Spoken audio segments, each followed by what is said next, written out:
शुरुआत करते हैं स्टार्टिंग से। ईयर 1998। स्टैनफोर्ड यूनिवर्सिटी में पढ़ने वाले दो बेस्ट फ्रेंड्स लैरी पेज और सर्गी ब्रिन ने दिन रात मेहनत करने के बाद 4 सितंबर 1998 को आज के टाइम के टेक जायंट गूगल को बनाया था। लेकिन आज के दिन चाहे गूगल का कोई भी एनुअल फंक्शन हो या फिर प्रेजेंटेशन हो, आपने इन दोनों को शायद ही कहीं प्रेजेंटेशन देते या फिर मीडिया के सामने देखा हो। मीडिया के सामने ये दोनों काफी रेयरली नजर आते हैं। और दूसरी तरफ भारत के सुंदर पिचाई को आज के टाइम में गूगल का फेस माना जाता है। अकेले सुंदर पिचाई ने गूगल को इस मुकाम में पहुंचाया है कि अभी गूगल का कोई कंपटीशन ही नहीं है मार्केट में, और इस बात के वजह से वे गूगल से काफी मोटा अमाउंट एज ए सैलरी लेते हैं और गूगल कंपनी भी हर साल उन्हें खुशी खुशी वो अमाउंट पे करने के लिए तैयार होता है। हे दोस्तों, आप देख रहे हैं द ऑड शो और आज के इस वीडियो में हम झांकने वाले हैं गूगल और सुंदर पिचाई के $1 मिलियन लाइफस्टाइल के अंदर। तो फिर स्वागत है आपका द ऑड शो के एक बहुत ही कमाल और फ्रेश एपिसोड में।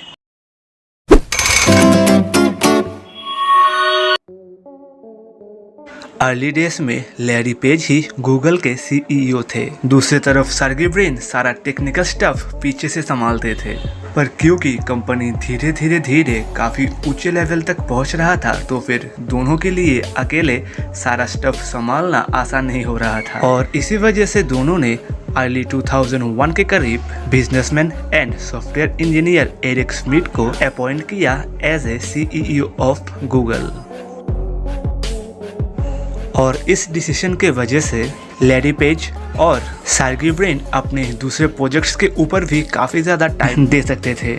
लेकिन जनवरी 20, 2011 इस डेट को एरिक स्मिथ ने एक अनाउंसमेंट किया, जहां पे उन्होंने बोला कि वे गूगल के सीईओ पोस्ट से रिजाइन करते हैं और अभी से वो कंपनी में एज ए चेयरमैन काम करेंगे।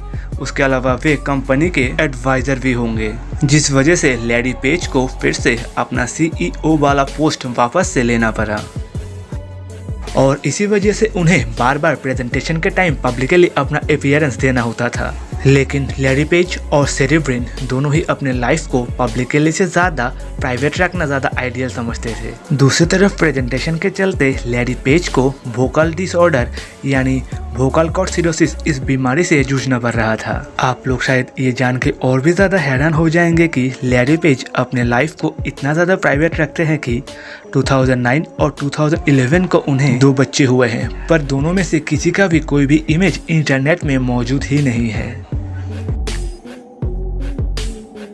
इसके अलावा भी गूगल कंपनी के शेयर होल्डर्स इस बात से बहुत ही ज़्यादा परेशान थे कि लैरी पेज अपने गूगल कंपनी को छोड़ के अपने प्राइवेट प्रोजेक्ट्स यानी गूगल लेंस और दूसरी तरफ गूगल आइलैंड और गूगल अर्थ, इन सभी प्रोजेक्ट्स के ऊपर बहुत ही ज़्यादा ध्यान दे रहे थे। गूगल के और एक फाउंडर सर्गी ब्रिन इस बीच और एक स्कैंडल में फंस चुके थे, जहां पे मीडिया में ये रूमर निकला था कि उनका अफेयर कंपनी के एक सेक्रेटरी के साथ चल रहा है। ये बात सुनने में और भी ज़्यादा डिसरिस्पेक्टफुल लग रहा था, क्योंकि वे पहले से ही शादीशुदा है, जहां उनकी बीवी यूट्यूब कंपनी की हेड है। इसी बीच गूगल कंपनी का दारोमदार डोलने लग रहा था। गूगल का कदम तब और भी ज़्यादा डगमगाने लगा जब 18 अक्टूबर 2006 इस डेट को माइक्रोसॉफ्ट ने अपने डिफ़ॉल्ट सर्च इंजन से गूगल के इंटरनेट एक्सप्लोरर को हटा के अपना खुद का सर्च इंजन बिंग को लॉन्च कर दिया। और गूगल ने इस वजह से रातों रात अपने 300 मिलियन से भी ज़्यादा कस्टमर लूज़ कर दिए। ये इस वजह से हुआ क्योंकि अर्ली 2000 में गूगल या फिर एंड्रॉयड उतना ज़्यादा पॉपुलर नहीं था। उस समय हर जगह बस माइक्रोसॉफ्ट का ही बोलबाला था। लेकिन इसी बीच सुंदर पिचाई, जिन्होंने 2004 को गूगल को ज्वाइन किया था as a product management and development head, वे अपने टीम के साथ गूगल के ऑफिशियल ब्राउजर गूगल क्रोम के साथ पूरी तरीके से तैयार थे। दरअसल सुंदर पिचाई 2006 से पहले ही गूगल के उस समय जो सीईओ थे यानी एरिक स्मिथ, उनसे गूगल का एक ऑफिशियल सर्च इंजन या फिर ब्राउजर लॉन्च करने के लिए बोल रहे थे।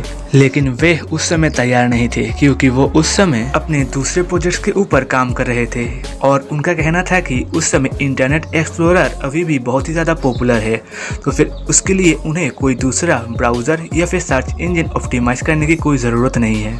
लेकिन सुंदर पिचाई को मन ही मन ये पता था कि माइक्रोसॉफ्ट कभी भी अपना डिफ़ॉल्ट सर्च इंजन लॉन्च कर सकता है।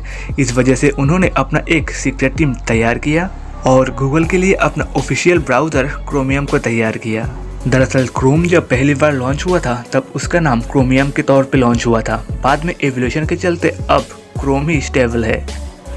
और इस सक्सेस के बाद सुंदर पिचाई और उनके टीम ने मिलके गूगल के लिए Gmail, Google lens, Google map, यहाँ तक कि अभी जो आप एंड्रॉयड यूज़ कर रहे हैं उसका अर्ली वर्जन यानी एंड्रॉयड 1 को डेवलप करने के पीछे सुंदर पिचाई का बहुत बड़ा हाथ है। इस सभी कामयाबी को देखते हुए ट्विटर, माइक्रोसॉफ्ट जैसे बड़ी कंपनियों ने सुंदर पिचाई को अपने कंपनी में आके सीईओ का पोस्ट संभालने के लिए बहुत बड़े अमाउंट का ऑफर दिया था। लेकिन गूगल के फाउंडर लैरी पेज और सर्गेई ब्रिन किसी भी हालत में इस टैलेंटेड इंसान से हाथ नहीं धोना चाहते थे, जिस वजह से अगस्त 2015 में सुंदर पिचाई को गूगल का ऑफिशियल सीईओ घोषित कर दिया गया।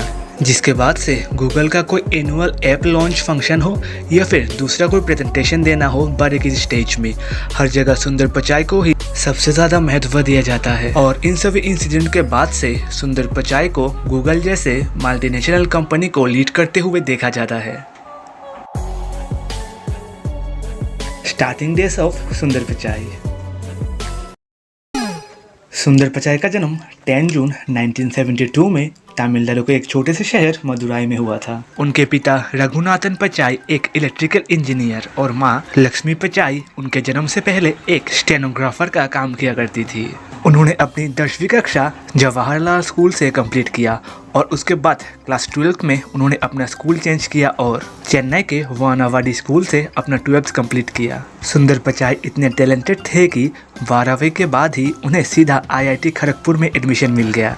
दोस्तों यहाँ आप लोगों को बता दें कि IIT खड़गपुर में पढ़ते हुए ही सुंदर पिचाई अपने बैचमेट अंजलि से इश्क लड़ा बैठे और उनके उस समय के बैचमेट अंजलि ही अभी उनकी वाइफ अंजलि पिचाई है। ग्रेजुएशन के बाद अपने फैमिली के फाइनेंशियल कंडीशन को कंसीडर करते हुए सुंदर पिचाई ने एक काफ़ी कठोर डिसीजन लिया और वे हायर स्टडी के लिए स्टैनफोर्ड यूनिवर्सिटी में एडमिशन लेने चले गए। उस वक्त उनके फैमिली का उनके प्रति सपोर्ट लाजमी था। अपना मास्टर्स कंप्लीट करने के बाद सुंदर पिचाई PhD डिग्री करना चाहते थे, लेकिन फाइनेंशियल बैकग्राउंड उतना स्ट्रॉन्ग ना होने के कारण उन्होंने बीच में ही 1995 में अप्लाइड मटेरियल्स नामक एक कंपनी में जॉब स्टार्ट कर दिया। लेकिन कुछ सोचते हुए बीच में ही उन्होंने उस जॉब को क्विट करते हुए वाल्टन स्कूल ऑफ पेंसिल्वेनिया में MBA डिग्री के लिए अपना दाखिला ले लिया। एंड गेस व्हाट, अपने MBA डिग्री के कंप्लीट होने के कुछ महीने बाद ही सुंदर पिचाई को गूगल में product management and development head का पोस्ट मिल गया। और आज के डेट में सुंदर पिचाई का नेटवर्थ करीब 9,945 करोड़ से भी ज़्यादा है और हर साल उन्हें गूगल 1,700 करोड़ रुपए एज ए सैलरी पे करती है। यानी महीने के हिसाब से उन्हें करीब 140 करोड़, उस हिसाब से पर डे उनका इनकम होता है करीब 4.7 करोड़ रुपीस। उनका ये सक्सेस उनके फैमिली और पूरे इंडिया को ही बार बार बहुत ही ज़्यादा प्राउड फील करवाता है। लेकिन यहाँ पे इंडियन गवर्नमेंट को ये बात सोचना चाहिए कि चाहे वो माइक्रोसॉफ्ट के CEO यानी इंडियन सत्य नडेला हो या फिर गूगल के CEO सुंदर पिचाई हो, सभी टैलेंटेड हिंदुस्तानी अपने बेहतर भविष्य के लिए विदेश जा रहे हैं समय समय में, जिस वजह से हिंदुस्तान में ना ही कोई स्टार्टअप अच्छी तरीके से स्टार्ट हो रहा है, यानी टेक्नोलॉजिकल फील्ड में हिंदुस्तान का ऐसा कोई खास बिजनेस रिकॉर्ड नहीं है, जिस वजह से इंडियन GDP यानी आर्थिक विकास भी एक स्टेज पे आके रुक सा गया है, जो कि आज की डेट में नीचे ही जा रहा है। तो फिर द आउट शो के आज के एपिसोड में बस इतना ही। मिलते हैं आपसे अगले वीडियो में किसी और एक इंटरेस्टिंग टॉपिक के साथ। तब तक अपना ध्यान रखें।